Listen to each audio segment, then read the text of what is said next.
Hello and welcome everybody. My name is Aleesha Roedel. I'm the Government Contracting Assistant Specialist at Greater Spokane Incorporated. Today is July 20th, 2023, and we are going to go through the HUBZone program. So again, welcome. A couple of housekeeping things. You will be muted upon entry today. If you have any questions, feel free to put them in the chat or raise your hand. We will be taking questions during the presentation today. So a little bit about PTAC. You guys will all be getting these slides, so I'm not going to go too far in depth with this, but our job in a nutshell, or our career in a nutshell, is to help small businesses navigate government contracting. And we do that in a lot of different forms. One of them is hosting workshops like we will have today. If you are located in Washington State, we have 8 regions across the state, and then a partner organization as well that covers the Olympic Peninsula. And if you're not in Washington State, we can connect you with your counselor in your area as well. So as you see, we have a couple of things going on in our slide decks. One says Washington PTAC and the other says Apex Accelerator. We moved from the Department of Logistics Agency to the Department of Defense, so our name is going to be changing. All of our processes, procedures, and assistance will all stay the same. We will just now be known as Apex Accelerators instead of PTAC counselors. So without further ado, I'm going to hand this over to our speaker today, Fernando, with the Small Business Administration. Thank you, Aleesha. So today I'll be talking about the HUBZone program. To give you a little bit of background about my experience, I was previously a contracting officer with the United States Air Force for the past 11 years. I recently joined the SBA in July of last year, so I've been with them for over a year now, and I work as a business opportunity specialist, servicing 8A firms, HUBZone firms, women-owned small business, and also veteran-owned small business firms. So today, the primary program that we'll be focusing on is the HUBZone program, and then kind of discussing and answering any of the questions. So if you do have any questions, please feel free to put them in the chat, and we'll address them while I go through the brief. And then if there's anything that later on that you have questions that you think, my contact information will be with Aleesha, and like she mentioned, we'll also have the slides and the recording will be available as well.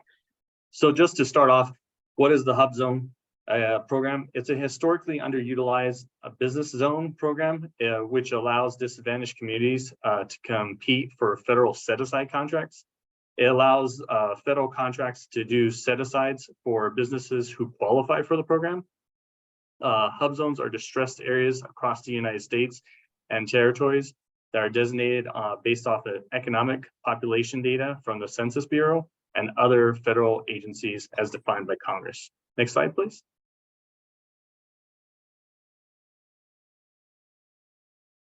So the purpose of the program is to help stimulate the economy in those underutilized locations and help, build infrastructure, but also, the employment rate in those locations. By having this program, we allow firms who have their principal office located in these locations to build capacity and to grow. Access to the HUBZone set-aside contract dollars. The thresholds for set-asides for firms that are the only firms who are operating under the HUBZone program can receive set-aside awards up to $4.5 million for non-manufacturing and $7 million for manufactured goods. So those are some opportunities for firms who are the only ones that are designated HUBZones to compete to have some advantage. Next slide, please.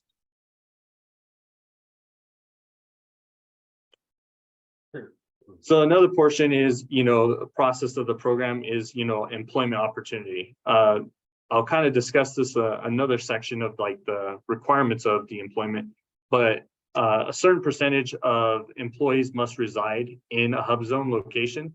So that ensures that, not only is the principal office located in a HUBZone, but their employees are living in those locations as well, which, like I said, is a full cycle of, we're trying to stimulate the economy, not only of the firm, but also of the employees as well. The other portion, like I mentioned, government contracts, the set asides, it helps leverage, government contracts, so that economic leverage, where it allows them the opportunities to basically go a little bit more above and beyond, maybe just working with state contracts, where you can work on federal contracts and then work on projects out of the state. So it allows a little bit more open, diverse contract portfolio for firms as well. Next slide, please. In order to qualify for the HUBZone certification, the owner must be 51% or more of the firm and must be a U.S. citizen. The principal office of the HUBZone must be located in a HUBZone location. And this is where it gets back to the employee information that I was discussing. 35% or more of the employees of the firm must reside in a HUBZone location. And I usually get a question about this. It doesn't have to, the employees don't have to reside in the same HUBZone location as the principal office. They just have to reside in a HUBZone location to qualify. The firm must be considered small under the SBA size standard for their NAICS code that they are registered under. And one of the benefits also to this program is there's no minimum timeline to be in business. Whereas other applications for certifications, they do require it. This one doesn't require that. So that's another talking point. And then, as I mentioned, NAICS codes, just making sure that your NAICS codes that your firm is registered for you're considered small. Next slide. So the SBA's responsibilities for the HUBZone.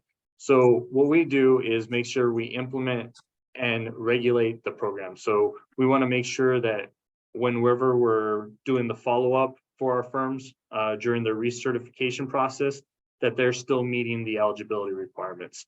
So many of the challenges most firms face is the 35% of their number of employees residing in a HUBZone. Usually that's one of the biggest challenges that most firms face. So that's where we normally try and be proactive with our firms. And when they enter the program, try and work with them along with our resource partners such as PTAC and our small business development centers, so that when they go through their business plan, that they go and identify ways to market their firm, to basically for their HR, to identify employees and to kind of target more of like a 40% or 45% goal for their employment residing in a HUBZone location. I saw a question in the chat. Yeah. Okay, so. Thank you for this. I'm outside of HUBZone. Best luck to everyone. And then I'll kind of discuss about the opportunities as well. So just because your company is no longer eligible for the HUBZone, there are other opportunities that I'll discuss a little bit later. But getting back to our regulations. So as I mentioned, so we want to make sure that you're either working with the SBA or one of our resource partners in making sure with your business plan that you're identifying a good approach to make sure you're meeting the eligibility requirements for that 35% number of employees residing in a HUBZone location. The other thing that's important is making sure your principal office is in a HUBZone location. There are some of the challenges I know some of our firms have faced, especially with this new map update change, is when the HUBZone locations are redesignated or are no longer designated, lost their designation completely. So if you're currently in an active designated HUBZone location, there's two opportunities where your firm can kind of guarantee you'll be eligible for a longer period of time, is by either doing a long-term lease or doing an investment such as purchasing the property in that location. But like I said, it's one of those things that you want to make sure that it's a good mutual beneficial for your firm, not just for this HUBZone program, but for the overall life of the program. Was there a question? Okay. So the other step before making that step to actually purchase or do a long-term lease, like I said, I would definitely make sure you reach out to me. We can validate that you're currently in an active HUBZone location and that you are eligible to meet that criteria. And then you could be able to make that purchase or doing the long-term lease. And once all the documents are finalized, then you would be able to submit those up to substantiate the documentation. And then if in the future that location is redesignated or loses its designation, you would still be eligible to stay in the program for an additional 10 years. The other portion that determines and adjudicates eligibility, that's a little bit of a portion of it. So every year you recertify, basically putting in your payroll documents to support, the information of your employees, and then, supporting documentation to show that they are residing in a HUBZone location. These things are a little bit more time consuming. So as I mentioned, we definitely encourage our firms who are in the HUBZone program to kind of make sure they gather this data and information and are not rushing to complete it right when your recertification is due. You want to make sure that you kind of forecast a month or two out, gather the information, and then make sure you're still in compliance or work to being in compliance. And then when your recertification is coming due, you would be able to have all your documents required and then resubmit in an appropriate time frame. One of the benefits that SBA has taken is moving from the old system of GLS to SBA Connect, which has had a little bit more of a streamlined procedure for the application process. It still takes a little bit of time. As we were discussing earlier with one of our attendees, is that it can take anywhere from up to 90 days for your initial application to be reviewed. And once the application is reviewed, if there's anything that they need, they have any questions or need additional documents, usually they provide a 3 to 5 day turnaround time frame for a response. And then once you provide them that documents, unfortunately, the 90-day process starts again. So that clock restarts. And so it could take up to 180 days if there was some questions or clarifications or additional documents were required. We did have a question come into the chat. How often do businesses need to recertify? So it's an annual basis of where you'll be submitting your documentation. So you have to be able to provide your documentation to show that your payroll, so the number of employees that you actually pay, and then their location. So usually it's some form of identification. So like either their driver's license or their rent agreement, some form of documentation to prove that they are residing in a HUBZone location. And then you submit those documentations for your recertification and you answer the questions, and then you're recertified. I believe there's another question. Would it make sense to get multiple designations, or does one trump all of them? HUBZone versus AA or DBA. Okay, so having multiple certifications, multiple is benefit to a firm as long as you meet the eligibility, because the federal government does have different set-asides. So the only thing is they can't make multiple set-asides for the same requirement. So let's say your firm is eligible and is a HUBZone firm and then also an 8A firm. So you have both of those certifications. So when a contracting agency does a set-aside and they're looking for it, and your firm is one of the qualified firms and they do a HUBZone, then they can set aside and you're one of the firms that would be eligible to compete for that requirement. However, if you didn't get the HUBZone certification, you only applied for the 8A, your firm would not be eligible to compete for a HUBZone set aside. And then vice versa. If you went for a HUBZone certification, got approved, but you didn't apply for the 8A certification, and an agency submitted an 8A set aside, your firm wouldn't be able to compete for the 8A competitive set aside. You would only be able to compete for the HUBZone. So having multiple certifications is beneficial. And then DBE certification is for state requirements. So at the state level, you would be able to get requirements under the DBE certification.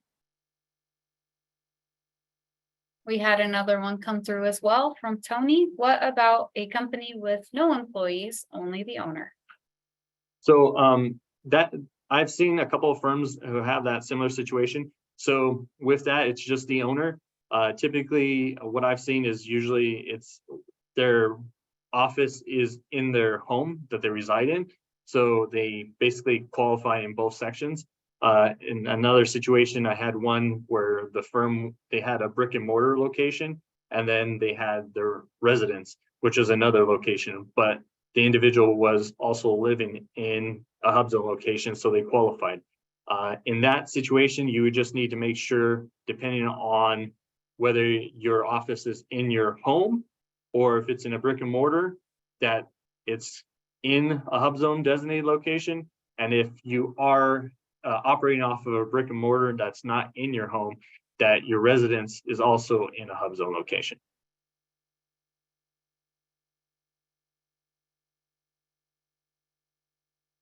I think those are all the questions, correct? Yes. Okay. So as I was mentioning, the process, it does take up to 90 days for them to make the initial contact with you of your review. All of these applications are processed at our headquarters level. So unfortunately, at the district level, there's no way for us to keep track or to give you an update on the status of your application. But as I mentioned, you can reach out to our help desk. Whereas if you go into SBA Connect and you click on the help and then contact us, you can submit a question just asking about the status of the information. And then they can go and assist you and give you a little bit of information on that.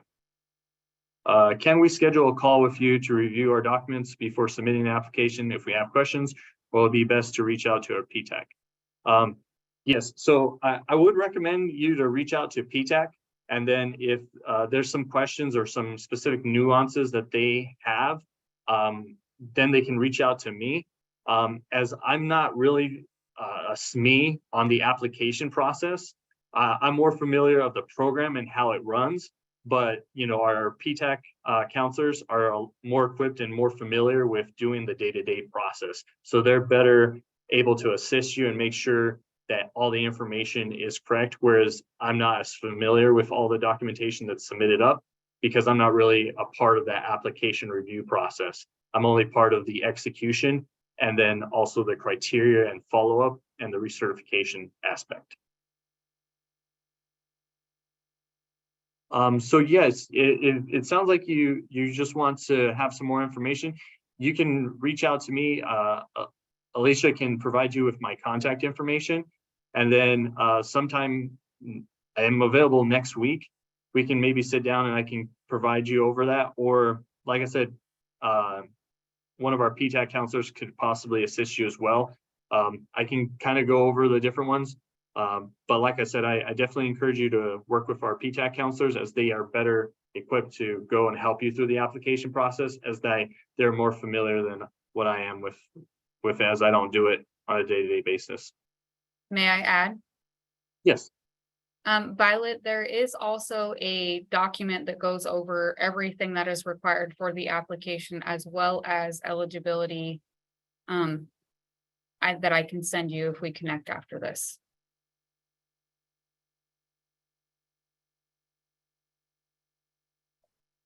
Okay, and then maintain certification listing. So basically, after all that portion of the hard work of kind of just going and getting in your certification, and then now going through maintaining your certification.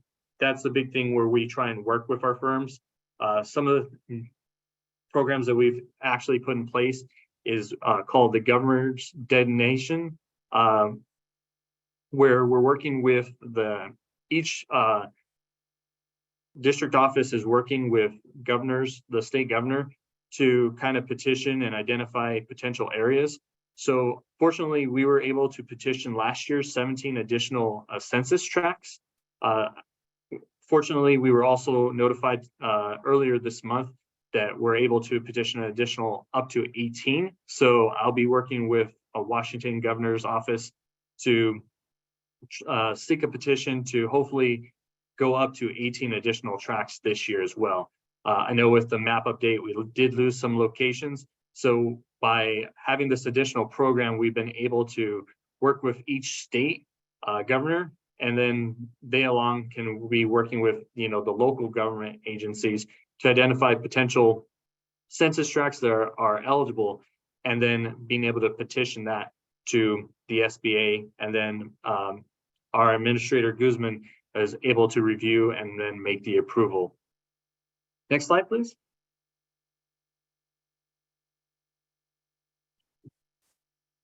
So I know a couple of you had some questions. So these are some of the helpful links that can assist you. One of the ones that, I definitely make sure and kind of emphasize to my firms is, the maps, making sure that you're validating the information that is going on the HUBZone map.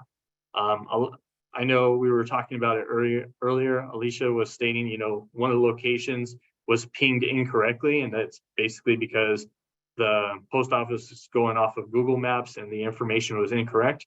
So sometimes that your address may actually qualify, but when you go to the map, it may be pinging in a different location and showing that you're not eligible. So I definitely encourage you to use the map and validate that your location is correct. And if it is eligible for the HUBZone program, but it also that it's showing up correctly. If by any chance it's showing incorrectly, then going through the process to making sure that the map is reflective of your location. I know when I talked to Aleesha, it's kind of a cumbersome process where, the individual has to go to the county, the post office, and also reaching out to even Google Maps to get the information updated. So it can take some time. The other portion is, if you have specific questions on your application process, once you submit it, or you're in the HUBZone program, is submitting questions to HUBZone at sba.gov. So they can assist you. Again, as you're servicing BOS and the primary POC for the HUBZone program, you can also reach out to me if you have some questions. Primarily, I can assist you if you have questions at my level that I can assist you. But if it's something with, for instance, your application or your recertification, I don't have access to control it. I can view it and see where it's currently at, or if I can potentially view it, but maybe you are having issues. But if it's coming down to, like where the status is, I would also have to follow up with the HUBZone help desk and ask them to assist you to get some information. Next slide, please. So I kind of went over some of the application process, of the requirements, but the biggest thing is, some of my firms that kind of come to me saying they want to, get their certification. The biggest thing is I always encourage them is to always have their sam.gov profile first, establish your account with there. If you have that, then that's great. You're already ahead of the game. But if you're not, I definitely recommend you sitting down with and scheduling a meeting with a PTAC counselor so you can go in and get your sam.gov account created. It is one of those things that's a little bit more time consuming as there's a lot of documentations, a lot of questions that require information about your firm. And this is where you'll be receiving your unique entity identification number, which is really what's used primarily within the SBA, but also with government agencies to basically identify specific firms. And it's kind of it's really beneficial for a firm because it allows you to to do business with the federal government, but also allows you, it's also one of the requirements for some of our loan programs as well, is to be able to have that UEI number. I know a couple of our firms who have no business with, are dealing with businesses with the federal government. They merely just had to submit their application for a SAM account to be eligible for some of our loan requirements. Okay. Yes, I'm sorry, I must have not caught it on there, but the general login system, I was, when I did my search, I think I typed in GLS. It's moved to SBA Connect. I apologize for that. I made some updates for some of the things that had that, but that didn't have the update on that. But yes, it's at SBA Connect, and I can put that in the link as well. Oh, thank you, Aleesha. So again, like I said, so you have your SAM.gov profile, then you'd be ready and checking that you have meet the eligibility requirements for applying for certification. And then, like Aleesha stated, you know, sitting down with one of the PTAC counselors to make sure you have all the required documents for your application, and then going through and submitting those.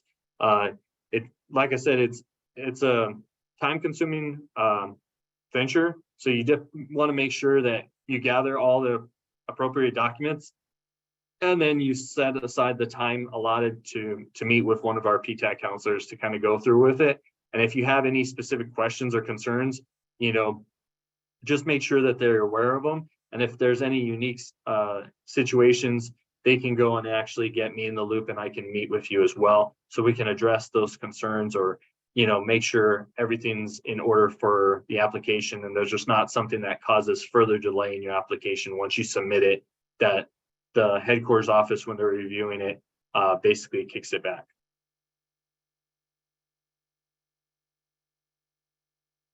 Yes, that is something that we've discussed. We understand the frustrations of not being able to save it. That was one of the things we addressed whenever we're having conversations of trying to improve the process of the application with our counterparts who are deal with the actual website. It's one of the things that was talked about, but wasn't something that they were able to address in this iteration of making the corrections. There is another question from Sean after that. It says, who at PTAC is best to discuss the application process itself? The majority of us are trained in some form of HUBZone certification processes and procedures. However, there are some of us who have also been trained in the early engagement program. I can connect with you offline about that as well, Sean, and then we can figure out the best person and processes for you.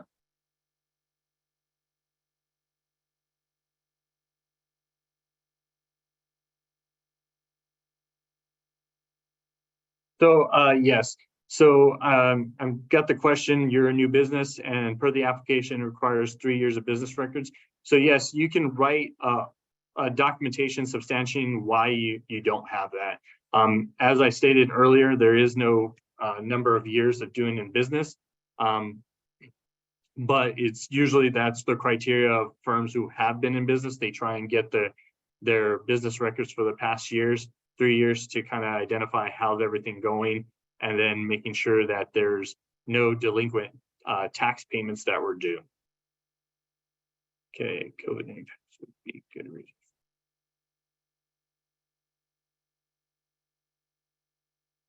Okay. I think that was the last one, right? Next slide, please.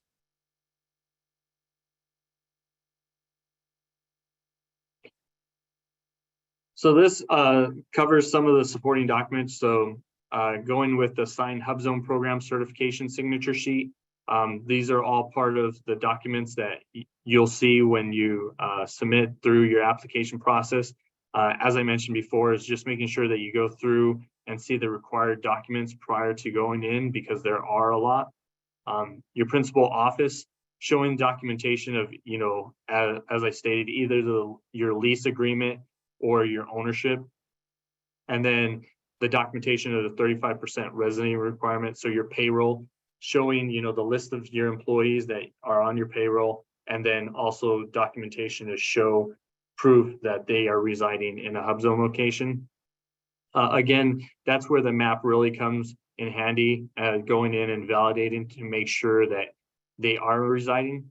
So that's one of the things that are really important that I really emphasize to my existing firms, to kind of forecast this change when 1 July occurred, so that they keep track of that. So I definitely encourage you to make sure you keep up to date and keep up to speed of when there's map changes coming, so that you can go and look at it and see how those changes will be impacting your firm, either the principal office or where your firm's employees are residing. The other document that are required, ownership, control, and structure. So I know a lot of firms sometimes think, I'm the only employee. I don't need to have all this documentation. But whenever you go and submit your application, you need to have it identified and provided, where this can provide, not providing this documentation can cause further delays, as I've had some firms where they submit it saying non-applicable, and then they go and ask me, well, why is this information asking me to provide it? And then when I go back to headquarters and ask them, they said, well, we need some form of, control and structure so put in place, so if they do have employees or if they do expand, that there is an established procedure. So a non-applicable is not an acceptable answer or response for your application process. And then what documentation is required for residency, driver's license, or I have potentially heard copies of the maps as well. So it's whatever, it's just a form of clarification to show the residency. So like I said, is usually like the driver's license could be sufficient, but also, like a lease for the employees. So just like your lease of your location of your principal office, their lease, or, a utility bill in their name in that residency to show that they're residing in that location, are usually sufficient documentation. What I've seen most of my firms do is usually they have the map of their address showing it's an approved HUBZone location, and then the supporting documentation of where they're residing, along with their basically their payroll. So it's like 3 separate documents that they have. They have the payroll, they have the proof of residency, whatever that may be, and then the map of that address matching what their proof of residency address has, along with what's matching on their payroll. And then the last portion is just size and affiliation. So if you have any affiliations, meaning you're dealing business with any other companies that can assume that affiliation role, where you're using the same facility, or basically they were part of the program or some other program, you want to make sure that it's clearly identified. And then also, if there is affiliation, just understand that that can impact your size standard, just because with affiliation, their number of employees, if you're under a NAICS code, can impact you, or if it's a NAICS code under revenue, their revenue along with your revenue can impact you.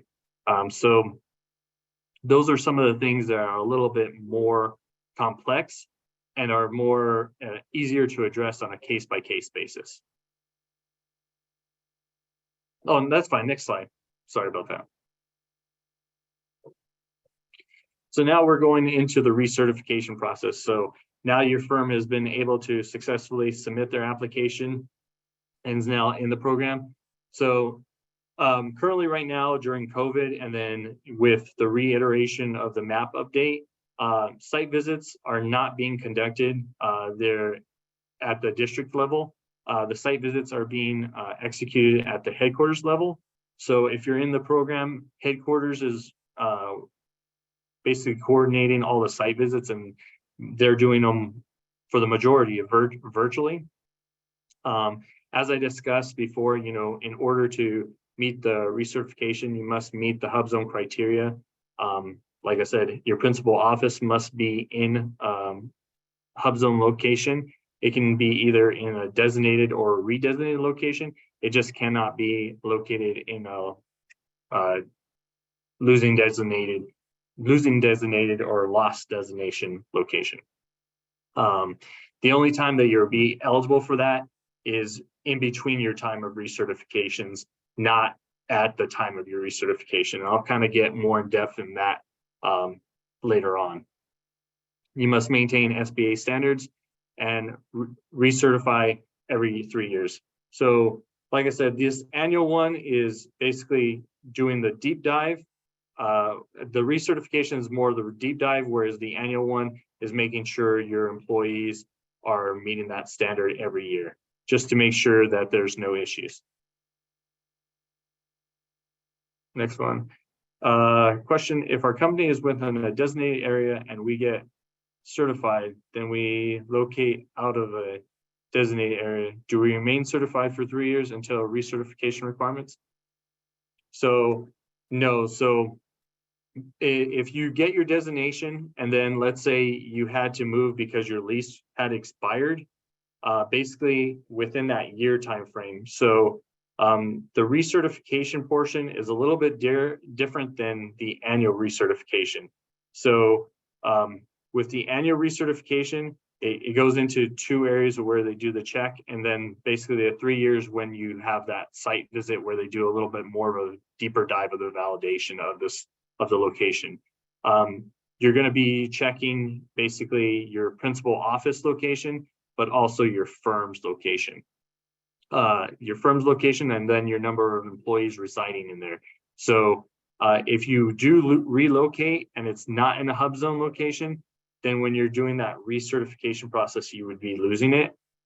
But as you mentioned, in between that time frame, and I'll kind of discuss it a little bit later, you won't lose your designation immediately. It will just be effective once your next recertification is coming through.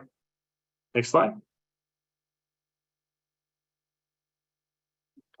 So as I mentioned before, some of the benefits is qualifying for set-asides or sole source contract awards. For manufacturing is up to 7 million, and for non-manufacturing, 4.5 million. The other portion is opportunity to build capacity and grow, establishing joint ventures.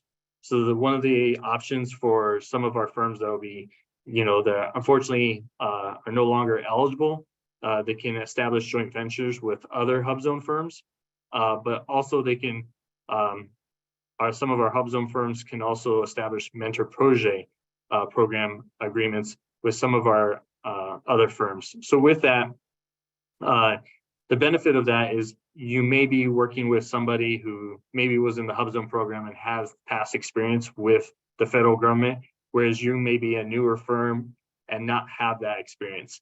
So you can rely on them to assist you in getting you used to and understanding the process and procedures that the federal government require, but also you can utilize their past performance so that you can be eligible for some of these requirements. Whereas if you were to go after a requirement on your own without the past performance, you may not be as successful. The other portions, about the program, access to training, management, and technical assistance. Well, that's fine. You can go to the next slide. Are some of the benefits. Go ahead and keep going. My finger got squirrely. Okay. Technical assistance programs, guaranteed loans, and then bonding assistance if bonding is applicable to your firm. So these are all benefits of getting your HUBZone certifications. Next slide. Now, these slides will be more specific and geared towards our existing HUBZone firms. So with the map update effective 1 July, our locations have changed. So certain locations moved from qualified to redesignated. So the redesignated locations will remain considered HUBZone firm locations for up until 2026. Locations that were redesignated status at that time till now are immediately not qualified. So effective 1 July, all redesignated redesignated zones were removed from eligibility. So I know earlier we had one of the firms saying they're no longer eligible. They were probably in this situation. And then there's other areas that were not qualified who are now qualified for the hub zone. And as I mentioned earlier, we are working with the governor's office to petition additional census tracts. So those are things that our office, along with the governor's office, is working to kind of identify other locations that meet the eligibility criteria that the governor can petition for. And like I said, we were successful last year, so we're hopefully able to submit another successful petition for additional tracts this year. We have a clarifying question in the chat. It says, Okay. did I understand correctly earlier? I thought you mentioned an exception to losing certification in rezoning for businesses with either a long-term lease in the area or purchase property for the principal office when it was certified, and this area can extend location eligibility for up to 10 years. Yes, that's correct. So let's say, so I'll go on this example. So let's say in May of 2023, a firm did either one of those two things. They either did a long-term lease or they purchased that brick and mortar location. And it was a qualified location. And now effective 1 July, that location became a redesignated location. Then yes, that would be eligible because they did it in the time frame. But let's say you go into it and you were once qualified, prior 1 July, but now, after 1 July, you're considered redesignated. That's where if you went into a long-term lease or if you went into purchasing the location, you would not be eligible in that exception. So that's why when I spoke about prior to making that long-term lease agreement or making the purchase, reaching out to me to validate that information is correct, that's why I did that, just because I don't want you to make that investment and it's not going to pay off for your firm. You want to make sure that in order to qualify, your location must be a qualified HUBZone location at the time of the agreement, whether it's the long-term lease or the purchase of it. It can't be in redesignated or not qualified status at that time of that transaction.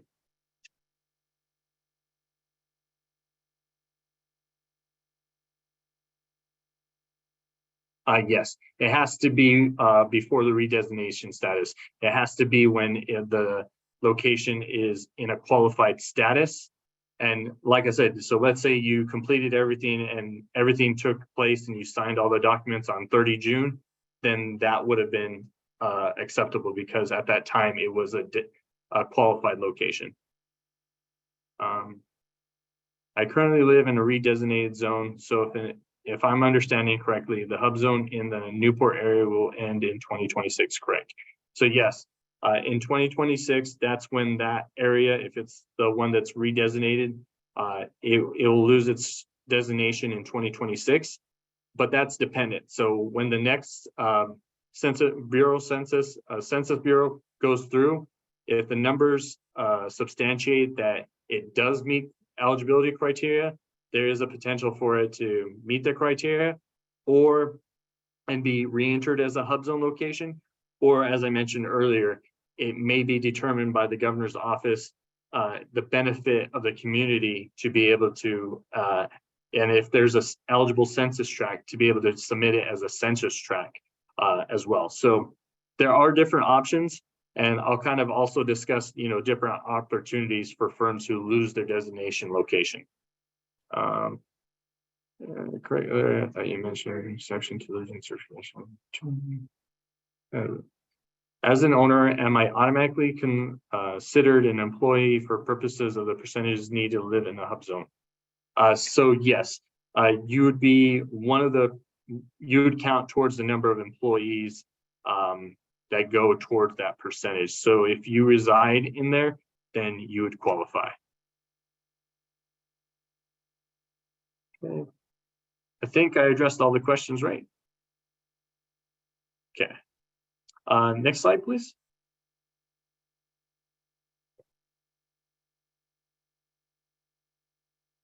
So as I mentioned, here's the new HUBZone map change.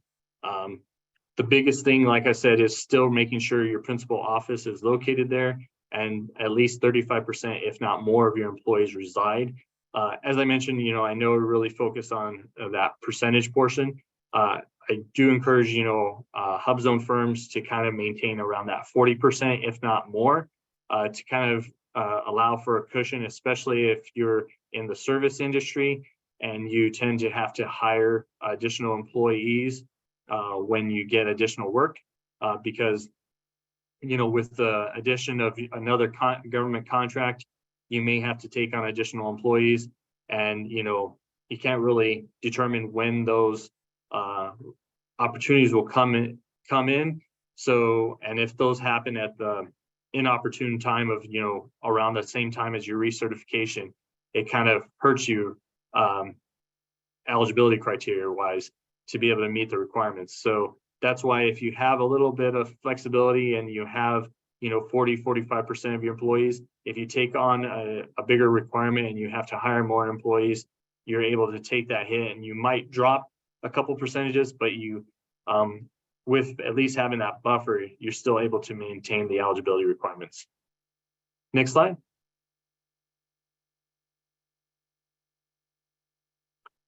So some of the things of your principal office for the firms that are currently in there, you want to make sure you check whether you qualify for long-term investments. Like I said, is making sure you want to validate that your location is an active HUBZone location prior to entering into those long-term investments. For the firms who are redesignated zones, I would go and try and take advantage of, teaming arrangements. You still have an additional 3 years. So work with other firms that may be eligible for the HUBZone program, and then seeing, if, they'd be interested in doing joint ventures, or maybe, even establishing a mentor protege agreement with you, so that you'd still be able to be eligible for HUBZone work.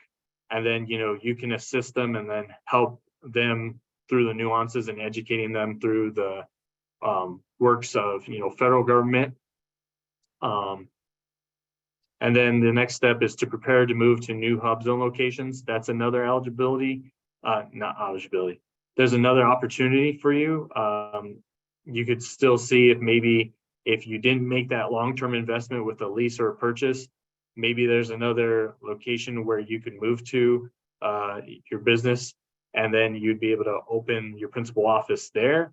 Or maybe, let's say, if you have enough room in your own residence to open up the office in your home with and you only have a few number of employees, that could also be a potential. But the one caveat I have with that is that if your employees are, if you're providing the type of service that requires your employees to be operating at the location of the principal office, then you must be able to facilitate having all of them at that location. If you are in a service that requires your employees to operate 51% or more of the time on location or on site, then you can, that's an exception. And then you are not required to be able to have the capacity to have all your employees at the principal office location. If employee, okay, did you already cover if employee percentage same as independent contractors and subcontractors working on your project? Is it persons of project or firm that engage with your primary office, or just employee classification? Thank you. So your employee are ones that are W-2 employees. So basically ones that are on your firm's payroll. If you contract them out and they're not considered employees for your firm, they're just contracted out and they belong to another firm, they don't count towards your percentages. It's only the individuals who are hired and employed by your firm. Does that answer your question?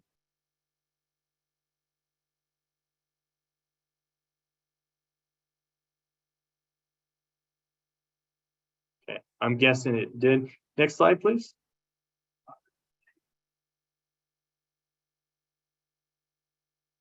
Okay, and I've kind of covered this a little bit. So if your location is not qualified, you have until the next recertification year. So to kind of go a little bit explaining this, I know there was a question if losing certification. So for the question that asked about the location that will be expiring in 2026, this will be applicable to you in 2026. So currently, let's say your recertification was in June of this year. So you would be able to do your recertification of June, and then basically in 1 year, June of 2024, that's when you would be losing your eligibility criteria. However, let's say if unfortunately your recertification was July 15th of this year, then your location was not qualified, you would have lost your eligibility effective 15 July of your recertification year. So that's kind of the challenges of, the changes of the HUBZone map, the updates, and then when your recertification is due. Depending on that, if your recertification is done before that deadline, you have a grace period where you're still eligible. And then once your recertification is coming due, that's when you lose it. Saw another question. It says if a hub zone was in a redesignated area and your employees were in the same area, how is the 35% affected? Okay, so I'm guessing, I'm going to take it as if you're currently in a redesignated location. So as long as you're currently in a redesignated location, your principal office and your 35% of employees who reside in the redesignated areas still count towards a hub zone location. The only time either your principal office or your employees lose that is if they're in a non-designated or not qualified hub zone location. So as I know it's a little bit confusing, but it's basically 3 categories. It'll be either active, so you have the ones that are active, and then you have the ones that are redesignated, which means they have a 3-year grace period. And then you have the ones losing designation, which means they're no longer designated as a hub zone. So if you're either your principal office or your employees are in the non-designated, lost the designated location, then you wouldn't be, either your location wouldn't be eligible or your employees who are residing in those locations would not be eligible. Okay. Okay. The other thing is, let's say you lose your designations, your contracts that you currently have will not be impacted. I had one question where it's kind of a unique situation, but I had a firm who actually submitted a proposal already, and then they lost designation. As long as you submitted your proposal, your final proposal, and there's nothing like, let's say there was a technical portion and then price was following up, that would be a different situation. But if it was the final proposal that was submitted and no revisions were made, then you can still be eligible for award. But if it's in a unique situation where you submitted your technical proposal, but you hadn't submitted your price proposal yet, then in that instance, you would not be eligible for the contract. You would lose your certification and then would not be eligible. So like I said, in certain situations like that, it's very unique.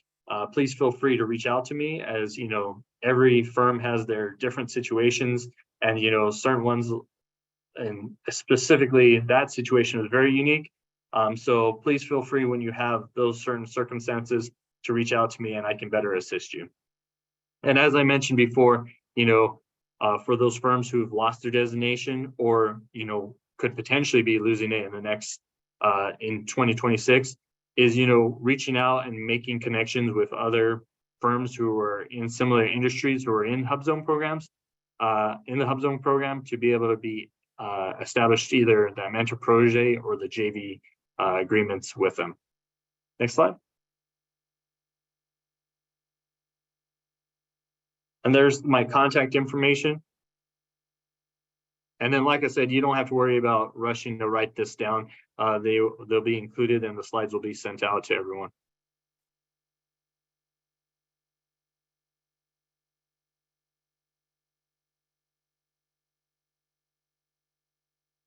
If there's any additional questions, I'll be more than happy to answer them. And then, like I mentioned before, if there's anything that's specific about your firm that you'd like assistance or specific that you'd like clarification on, please feel reach out to me. But again, like I said, if there's anything about application process, I do encourage you to reach out to the PTAC counselors, as they are better able to assist you and more familiar with the application process than I am, just because that's not something that I deal with on a day-to-day basis. I deal with more of just the regulation and then the compliance portion.